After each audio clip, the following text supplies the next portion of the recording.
ନମସ୍କାର। ଜୁଲାଇ ଗସ୍ତର ଚତୁର୍ଥ ଦିବସ କାର୍ଯ୍ୟକ୍ରମ ସକାଳ 9:30ରେ ବରଗଡ଼ରେ ମାଙ୍କ ମ୍ୟୁଜିକ୍ ସହିତ ଶ୍ରୀ ରାଧାକାନ୍ତ ମିଶ୍ରଙ୍କ ସଂଯୋଜନାରେ ଆରମ୍ଭ ହୋଇଥିଲା। ଦୁର୍ଗା ସ୍ତୋତ୍ର ପାଠ କରିଥିଲେ ଶ୍ରୀ ଉପେନ୍ଦ୍ର ମହାପାତ୍ର।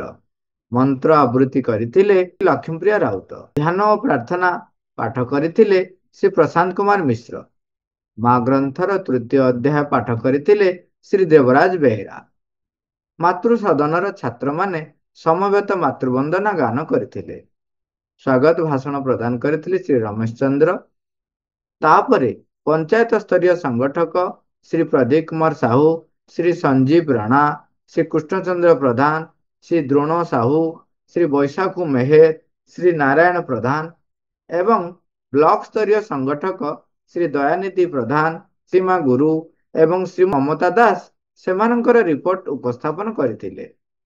ତାପରେ 10 କର୍ମଧାରାର ସଂଗଠକ ଶ୍ରୀମତୀ ଜୟନ୍ତୀ ସିଂ, ଶ୍ରୀମତୀ ତପସ୍ୱିନୀ ଏବଂ ଶ୍ରୀ ଦାମୋଦର ଗଡ଼ତିଆ ସେମାନଙ୍କର ରିପୋର୍ଟ ଉପସ୍ଥାପନ କରିଥିଲେ। ତାପରେ ଅଗ୍ରଦୂତ ଛାତ୍ର ଶ୍ରୀ ଆଶିଷ ସାହୁ ତାଙ୍କର ରିପୋର୍ଟ ପ୍ରଦାନ କରିଥିଲେ। ଏହାପରେ ଶ୍ରୀ ସମରେନ୍ଦ୍ର କୁମାର ଲେଙ୍କାଙ୍କ ଦ୍ୱାରା ଡିଷ୍ଟ୍ରିକ୍ଟ ରିପୋର୍ଟ ଏବଂ ଶ୍ରୀ ପ୍ରଫୁଲ୍ଲ କୁମାର ପଣ୍ଡାଙ୍କ ଦ୍ୱାରା ଜୋନାଲ ରିପୋର୍ଟ ଉପସ୍ଥାପନ କରାଯାଇଥିଲା। ତାପରେ ଶ୍ରୀ କପିଳାସ ପ୍ରସାଦ ଦାସ ଭାରତର ମହାନତା ବିଷୟ ଉପରେ ସବିଶଦ ଆଲୋଚନା କରିଥିଲେ। ଶ୍ରୀ ପ୍ରସାଦ ତ୍ରିପାଠୀ ଓଡ଼ିଶାରେ ସାଂଗଠନିକ କାର୍ଯ୍ୟକଳାପ ଉପରେ ବକ୍ତବ୍ୟ ରଖିଥିଲେ। ସେ ପ୍ରପତିଙ୍କ ଜନ୍ମ ଶତବାର୍ଷିକୀକୁ ଗତ ବର୍ଷ ପାଳନ କରାଯାଇନଥିବା ସ୍ଥାନରେ ପାଳନ କରିବାକୁ ଅନୁରୋଧ କରିଥିଲେ।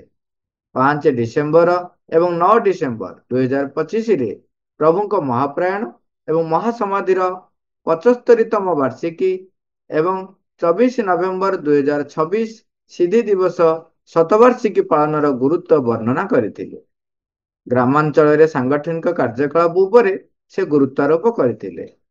ଓଡ଼ିଶାର ସମସ୍ତ ଶ୍ରୀଅରବିନ୍ଦ ପୂର୍ଣ୍ଣାଙ୍ଗ ଶିକ୍ଷା କେନ୍ଦ୍ର ପାଇଁ ସରକାରଙ୍କ ଦ୍ୱାରା ଉପଲବ୍ଧ ସ୍ୱାସ୍ଥ୍ୟ ସୁବିଧା ବିଷୟରେ ବର୍ଣ୍ଣନା କରିଥିଲେ।